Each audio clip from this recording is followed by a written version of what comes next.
একটু যদি বলে লা ইলাহা ইল্লাল্লাহ, লা ইলাহা ইল্লাল্লাহ মুহাম্মাদুর রাসূলুল্লাহ। আল্লাহুম্মা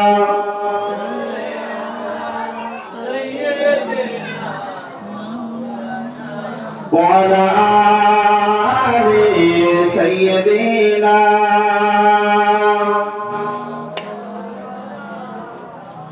সম্মানিত আজকের মাহফিলে শ্রদ্ধেয় সভাপতি সাহেব, বিশেষ করে মাহফিলের আয়োজক তথা সামনে উপবিষ্ট আল্লাহওয়ালা দিনদার পরহেজগার মুত্তাকিন বাবাজি ভাইরা, আমার ছোট্ট ছোট্ট স্নেহাশীষ কচি কচি ছোট ছোট ছেলে মেয়েরা, পর্দার নাসিকা ধার্মিকা আম্মা জান ও বোনেরা, সকলকে জানাই পবিত্র মাহে শাবানের প্রীতি সালাম, শুভেচ্ছা ও মোবারকবাদ।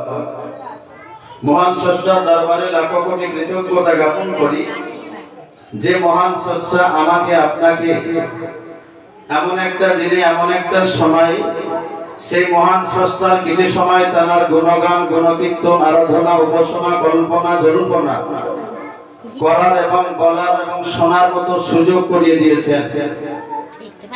যে মহান রব মহান স্রষ্টার হাতে আমার হায়াত, আমার মউত, যিনি আমার রিজিক দাতা, যিনি আমার মউত দাতা, যে মহান স্রষ্টা আমাকে আপনাকে না যদি সুযোগ না করে দিতেন, এমন একটা মাহফিলে আমি আপনি বসার মতো সৌভাগ্য পেতাম না।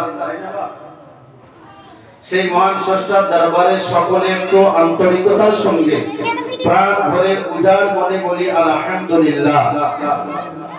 সাথে সাথে প্রিয় নবী মুহাম্মদ রাসূলুল্লাহ সাল্লাল্লাহু আলাইহি ওয়াসাল্লাম, যিনি সরকারে দো আলাম সাইয়্যিদুল মুরসালিন খাতামান নবিয়্যিন নবী মুহাম্মদ রাসূলুল্লাহ সাল্লাল্লাহু আলাইহি ওয়াসাল্লাম, তার প্রতি শত কোটি দরুদ ও সালাম বর্ষিত হোক। সকলে বলেন আল্লাহুম্মা আমিন।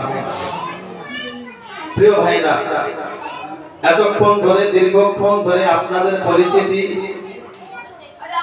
গ্রামেরই সন্তান তার মুখ থেকে যথেষ্ট গুরুত্বপূর্ণ কথা শুনেছেন। আমি আপনাদের একজন মুসাফির মেহমান।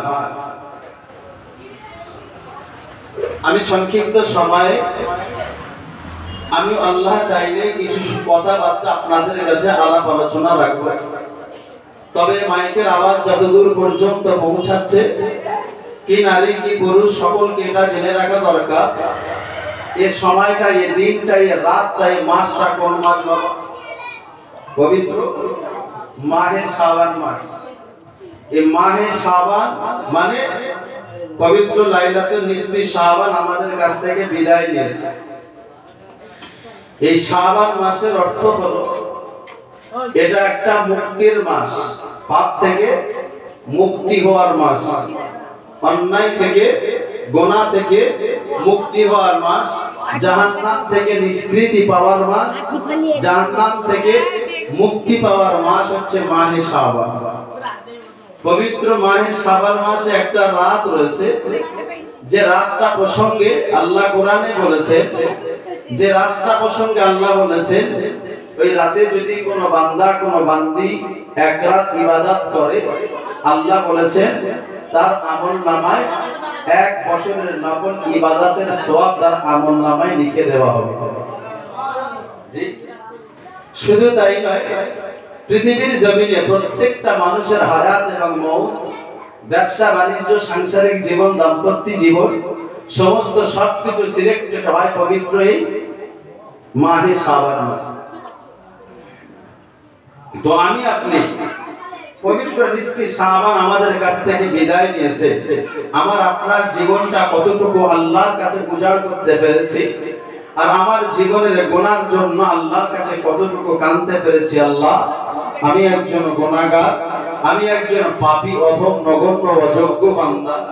আল্লাহ, 11 মাস ধরে গুনাহ করেছি। আল্লাহ, এই মাসটা তোমার সৌভাগ্যময় রজনীর মাস, মুক্তি হওয়ার মাস। আল্লাহ, তুমি আমাকে আমার জীবনের ভুল ত্রুটিকে মাফ করে দিয়ে আল্লাহ তোমার মাহবুব বান্দাদের নামের সঙ্গে আমার নামটা লিখিয়ে নিও। আমি আপনি কতজন আছি এমন একটা দোয়া করে আল্লাহর কাছে মুক্তি চেয়েছি। বলা যাবে কি আমার জীবনে আমি কি আপনি কি কেউ নিষ্পাপ নয়, বেগুনাহ নয়, আমরা সবাই গুনাহগার। সেজন্য বলা হয়েছে পবিত্র মাহে শাবানে বান্দা যেটাই করে সেটাই সওয়াব, যদি সেটা হয় সৎ কর্ম। কি সাংসারিক জীবন, কি দাম্পত্য জীবন, কি ব্যবসায়ী জীবন, কি শরিয়াতি জীবন, বান্দা যেটা করবে সেটা তার আমল নামে এবং সওয়াবের ভিতরে। এই মাসে আল্লাহ নবী আল্লাহ রাসূল বেশি বেশি করে আল্লাহ ইবাদত বান্দেগী করতে বলেছে।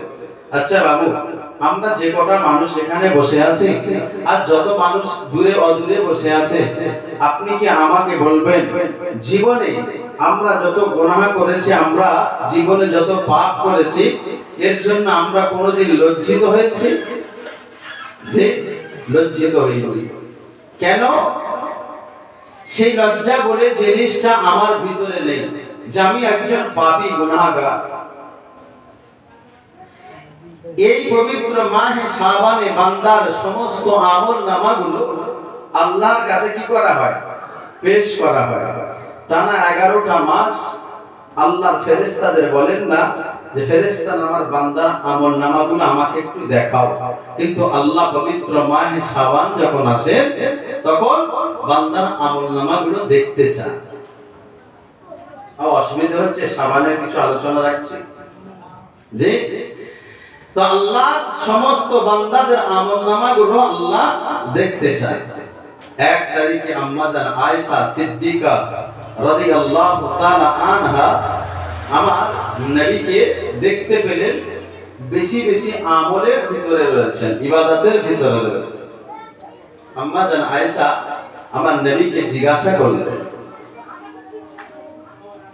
আল্লাহ নবীর আমাদের আম্মা জান আয়েশা সিদ্দিকা রাদিয়াল্লাহু তাআলা আনহা আমার নবী পাকের কাছে গিয়ে বললেন, ও হাবিবে প্যারা, ও হাবিবে প্যারা, আমি আয়েশা আমি 6 বছর জীবনে আপনার সঙ্গে বিবাহিত জীবন কাটাই, 9 বছর জীবনে আপনার সঙ্গে সাংসারিক জীবন কাটিয়েছি। ও আল্লাহর হাবিব, ও আল্লাহর রাসূল, আমি আয়েশা দেখতে দেখতে এতদিন কাটিয়ে দিলাম। ইয়া রাসূলুল্লাহ, হাবিবাল্লাহ, আমি আমার জীবনে আপনি এতটা পরিমাণ রোজা রাখেন না, আমি আমার জীবনে এতটা পরিমাণ নামাজ পড়তে দেখি না, আমি আমার জীবনে এতটা পরিমাণ আমল করতে দেখি না যতটা পরিমাণ মাহে শাবানে আপনি করে। কে বলছেন? আম্মা জান আয়েশা আমার নবীকে বলছেন। আচ্ছা, আমার নবী কি অনেক বড় গুনাহগার ছিলেন? বলে আমার নবী তো বেগানা নিষ্পাপ মাসুম নবী, যে নবী শাবাহাত ছাড়া নবী আদম থেকে নবী ঈসা পর্যন্ত কোন নবীরাও পর্যন্ত কি হবে? জান্নাতে যেতে পারবে না। 1 প্লাস হাসরের ময়দান থেকে 1 ইঞ্চি পরিমাণ সরতে পারবে না। সেই নবী এত ইবাদতে মগ্ন, এত আমলের ভিতরে মগ্ন, এত রোজার ভিতরে মগ্ন।